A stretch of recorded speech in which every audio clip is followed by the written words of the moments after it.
우리는 우리 삶에 들이마신 것을 내쉽니다. 그렇죠? 숨을 들이마셔서 숨을 들이내시잖아요. 다 입으로 들어간 것이 밖으로 나오는 거잖아요. 들어간 것이 나오게 되어 있잖아요. 그러니까 여러분과 제 안에 무엇을 집어넣느냐, 이게 중요하지 않을까 생각해 보게 됩니다. 우리의 영적인 삶에 침체를 몰고 오는 원인을 하나 둘씩 밝혀보려고 합니다. 왜 내 삶이 영적으로 자꾸만 나락으로 떨어지는지, 무엇 때문에 내 삶이 영적인 힘을 발휘할 수 없는지, 무엇 때문에 영적인 일에 대해서는 이렇게 둔감한지, 무엇 때문에 이 영적인 삶이 나의 삶을 변화시키지 못하는지, 우리가 더 밝히 보지 못한 이유는 아닐까. 분명하게 봐야 하는데 희미하게 보면서도 그 정도면 됐지 라고 생각하면서 더 밝히 보려고 하지 않았던 것이 우리의 영적인 나약함을 몰고 온 것은 아닌지. 주님께서 한 번만에 고치실 수 있는데 왜 구태여 두 번씩이나 수고하시면서 고치셨는지, 우리의 눈이 더 밝아지기를 원하시는 하나님의 뜻이 혹시 있지는 않은지, 그것이 우리의 영적인 삶의 침체에서부터 벗어나게 할 수 있는 길은 아닌지 그렇게 생각해 본 거죠. 그것만 아니죠. 우리는 지나온 삶에 대하여 원망하면서 눈물을 흘리면서 탄식하면서 내 나아가야 할 길을 스스로 잡고 있는 것, 과거라는 덫이 얼마나 엄청난지 수십 년이 지난 지금에도 아직 그 과거에서 내 삶이 빠져나오지 못한 이 과거, 그 두려움의 덫에 우리가 갇혀 있기 때문에 영적인 침체를 벗어나지 못하는 것은 아닌지 우리는 계속 묵상을 하죠. 바꿀 수도 없고 고칠 수도 없고 도저히 어떻게 할 수도 없는 그 과거에 우리는 끊임없이 매몰되어 있다가 내 영적인 진보를 이루지 못하는 것은 아닐까 생각해 본 거죠. 오늘 포도원 품꾼 이야기, 여러분이 잘 알고 계시는 이야기일 겁니다. 이 얘기의 핵심이 뭐냐 말이죠. 우리의 삶에 펼쳐지는 사시사철의 계절의 변화, 내 어린 시절 지금까지 여기까지 오게 된 것, 억울한 삶은 진짜 많았지만 내가 이런 삶만 아니었어도 내 인생 달라졌을 것이라고 생각하는 일들이 참 많았지만 그러나 지금까지 여기까지 있게 된 것, 그게 진짜 하나님 은혜 아닌가, 이거예요. 여러분 혹시 Great Beauty라는 영화를 보셨는지 모르겠네요. 우리나라에 아마 한 6, 7년 전에 개봉이 됐을까요? Great Beauty라는, 위대한 아름다움이라는. 그 영화에는 제비라는 원래 소설을 쓰던 사람이었지만 돈을 벌어 1%의 상위 그룹에 속한 인생을 사는 사람의 이야기였습니다. 그러나 그것이 결코 그를 만족시키지 못하죠. 날마다 멋진 파티를 벌이지만 그것이 자신의 삶 속에 있는 어떤 영적인 공간을 채울 수가 없죠. 근데 거기에 또 다른 한 사람이 등장합니다. 당연히 많은 인물들이 등장하죠. 근데 그게 나이가 많은 한 여인이 등장합니다. 마리아라는 여인이죠. 근데 그 여인은 날마다 40g 정도의 뿌리 식물만 먹고 사는 겁니다. 금욕적인 생활을 하죠. 40g 정도의 뿌리 식물이요. 어느 날 이 잽과 이 마리아가 만나게 됐습니다. 이런저런 얘기를 하다가 마리아가 묻습니다. 내가 왜 뿌리 식물을 먹는 줄 아시나요? 그 질문을 던진 그녀가 이렇게 대답을 합니다. 스스로 질문을 던지고 스스로 대답을 하죠. 왜냐하면 뿌리가 중요하기 때문이죠. 뿌리가 중요하단 말이죠. 뿌리요. 신앙에도요, 뿌리가 있어요.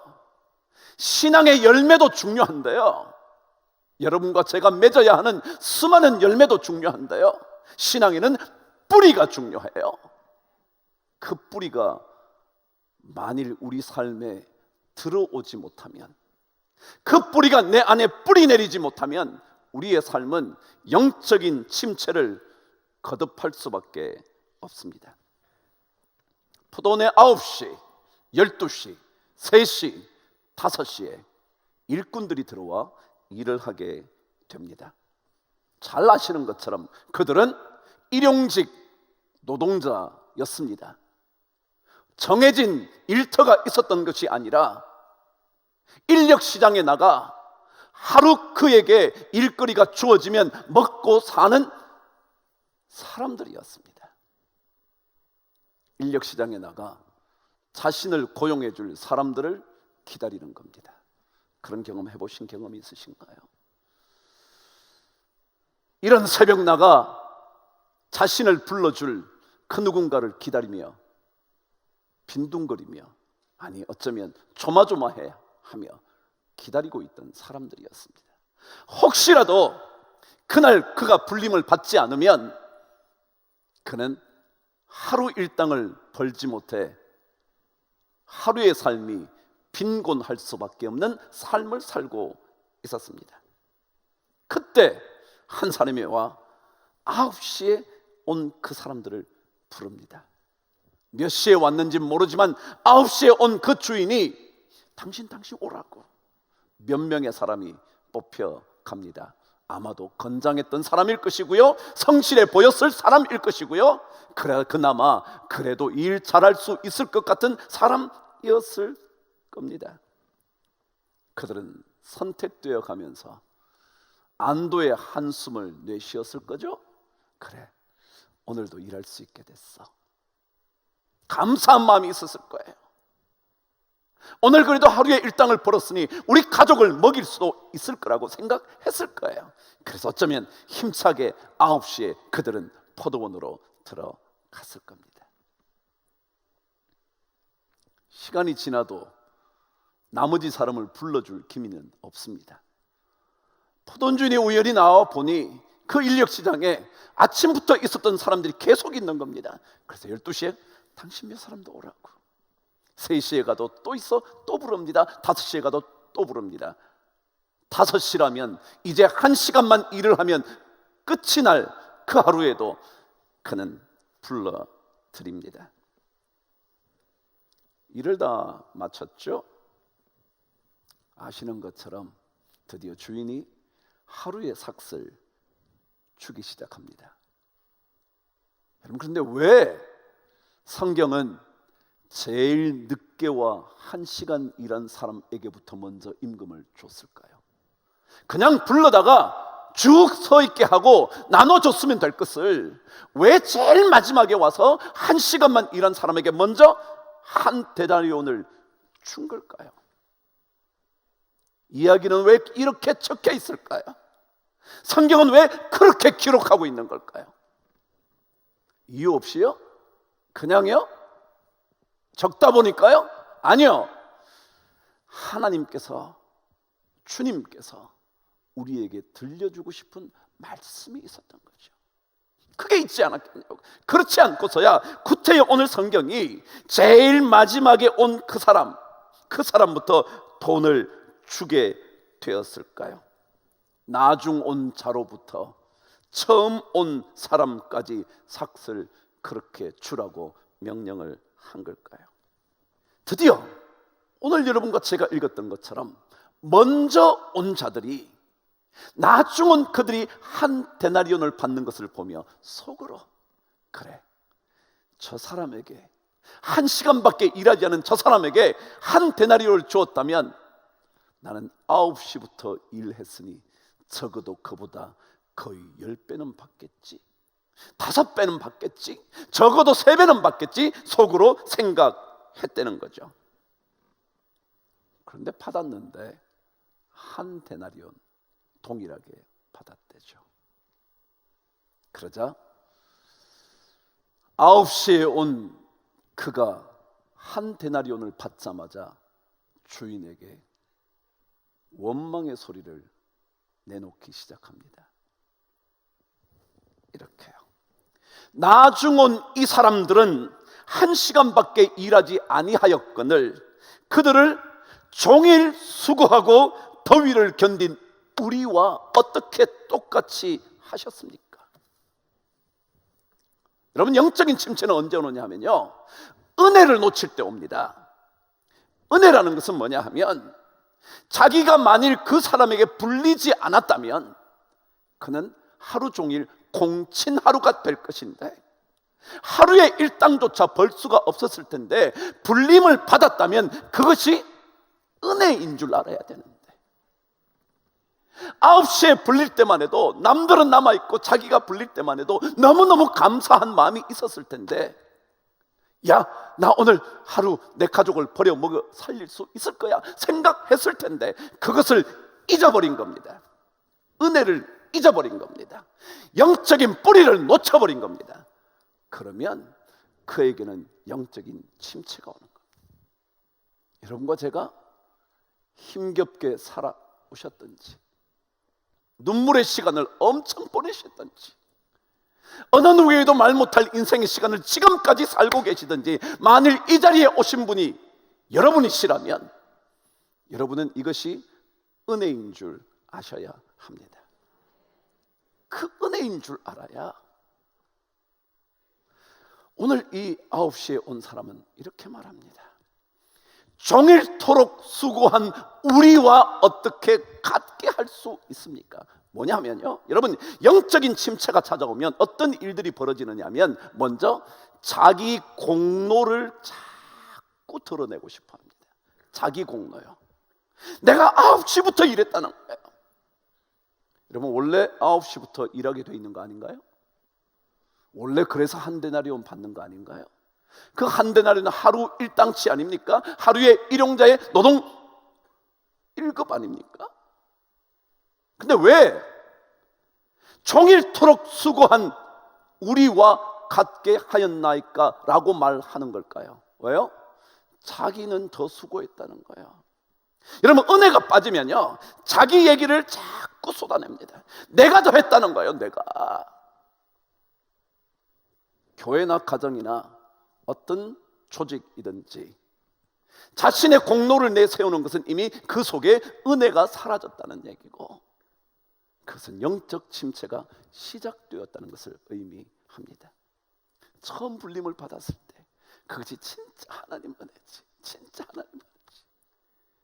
내 삶에 당연한 것 하나도 없었던 것을, 그것이 바로 주님의 은혜라고 생각하면 전혀 이런 생각을 할 수가 없었을 텐데, 은혜가 사라지고 나면, 내가 받은 은혜를 놓치고 나면 내가 9시부터 수고한 게 자꾸 생각이 나는 거예요. 남들은 1시간밖에 하지 않았는데, 남들은 누워있는데 나는 이렇게 고생하는지, 남들은 잘 먹고 잘 사는 것 같은데 나 혼자만 이렇게 억울한 인생을 사는 것 같은데, 은혜가 사라지면, 9시에 불림을 받았을 때 자신이 그날 불림을 받지 않았다면 하루를 살 수 없었을 사람이었던 것을, 그것이 은혜였음을 생각할 수만 있다면 절대 그들은 그렇게 말할 수 없었을 텐데. 누군가의 글은 이렇게 말했습니다. 참된 성령이 우리에게 임하시는 그곳에 일어나는 첫 번째 역사는, 참된 성령, 여러분과 제가 하나님의 성령이 필요하다 그러는데, 성령이 우리에게 진짜 성령이 들어왔다는 첫 번째 역사는 언제나 자기 자신을 만나는 것이다. 자기 자신. 성령이 들어왔다, 그건 뭐냐면 내 자신을 만난대. 그리고 설명을 덧붙였습니다. 나의 깊은 곳에 자리 잡은 죄의 그 모습을 발견하고 만나는 거다. 그랬어요.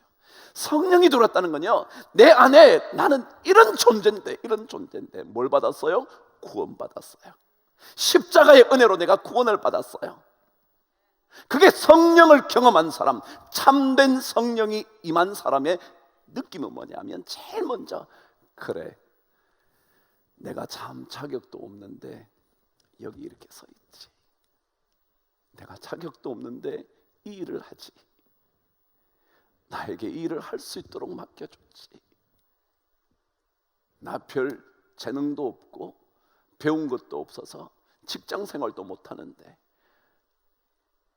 나 뭘로 나 자신을 드러낼 수 있는 게 없는데 나 불러줘서 오늘 일할 수 있게 된 이거예요. 이 자신을 먼저 보거든요. 이걸 봐야 참된 성령이 그 속에 임했다. 그런데 우리는 그거 안 보죠. 은혜가 떨어지면 자기 공로만 드러내려 그러죠.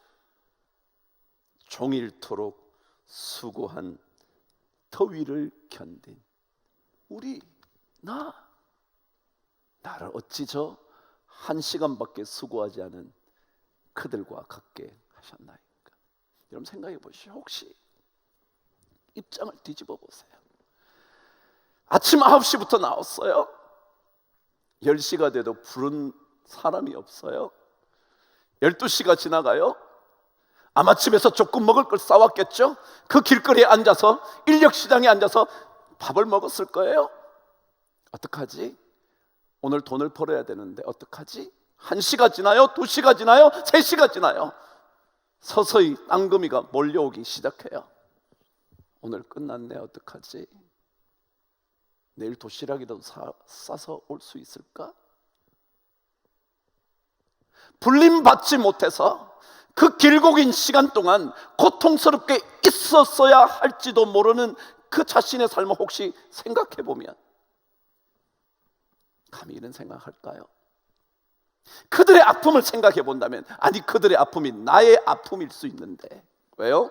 어쩌다가 자기도 불림받지 않으면, 어쩌다가 주인이 자신을 선택하지 않았다면 자기도 종일토록 어떻게 해야 되지?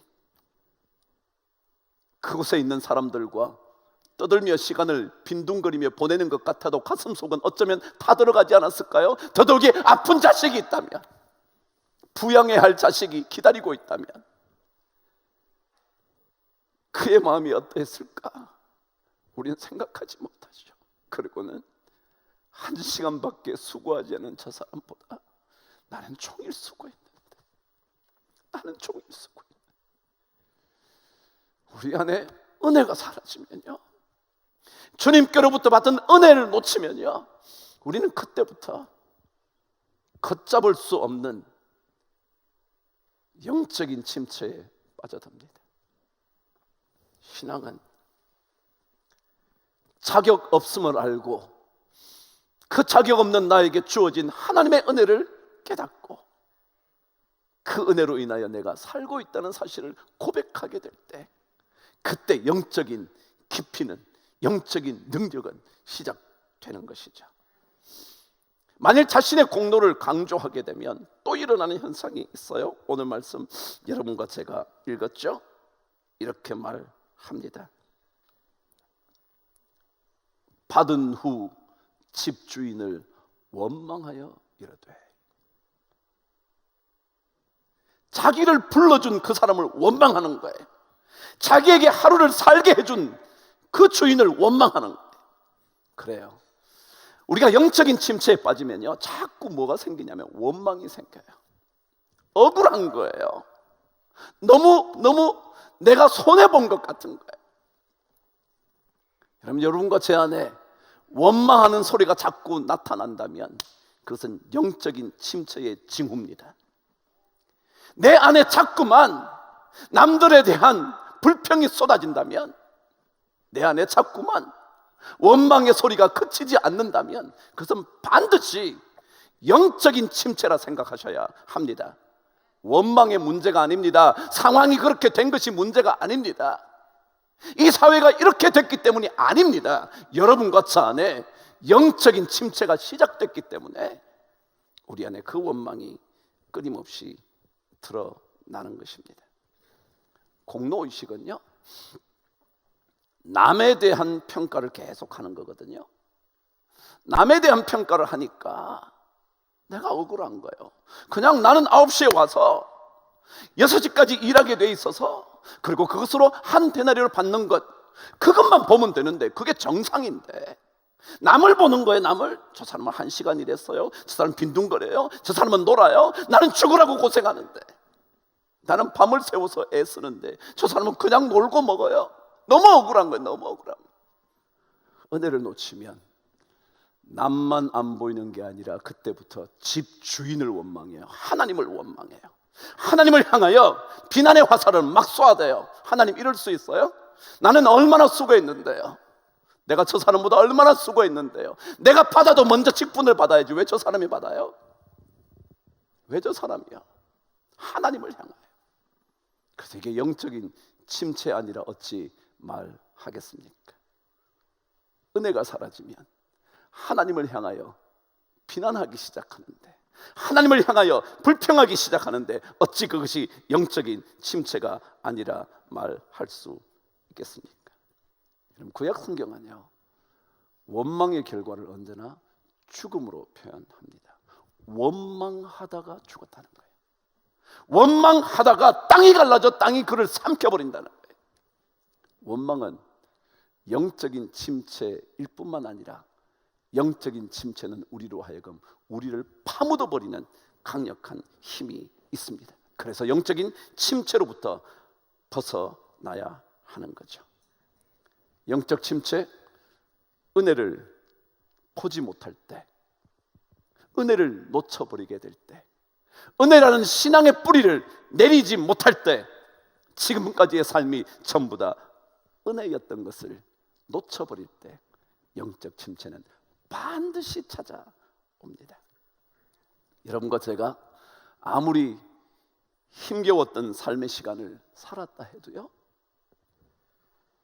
아무리 여러분과 저의 고통의 시간이 길었다 해도요, 아니 지금도 그 고통이 끝이 나지 않아 이 아침에도 도망치듯 빠져나온 이 자리라 할지라도요, 지금 이 자리에 여러분이 계셨다면, 여러분이 겨우겨우 버텨 여기까지 온 삶이었다 하더라도요, 지금 이 자리에 여러분이 계신다면요, 그것은 은혜예요.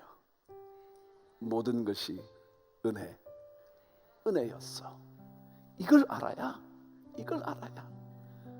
우리는 영적 침체에서 벗어날 수 있습니다. 열심히 일할 수 있는 건강이 감사하고요, 가장 먼저 불림받아 일할 수 있었던 이 은혜가 감사하고요, 그리고 어쩌면 남들을 향하여 저 사람도 얼마나 종일토록 가슴 시려 했을까, 얼마나 조마조마했을까, 너무 다행이다, 너무 다행이다. 와, 저 주인의 넉넉한 마음 진짜 놀랍네. 어쩜 저럴 수 있을까? 저 사람에게도 자식이 있을 텐데 그 자식을 먹일 수 있게 되는 게 얼마나 잘 됐는지 라고 생각할 수 있는 그런 좋은 아름다운 옥토가 되는데, 그 은혜를 놓치면 모든 것이 마치 배에 뚫어진 구멍 속으로 밀려드는 물이, 그 물살이 배를 점점 침몰하게 하듯이 아침에 우리의 인생, 믿음의 인생도 침몰에 갈 수밖에 없을지 모르죠. 주님의 그 놀라운 은혜, 주님의 십자가의 은혜, 그 은혜 여러분 절대 놓치지 않는 큰 역사가 있게 되기를 주의 이름으로 축복합니다.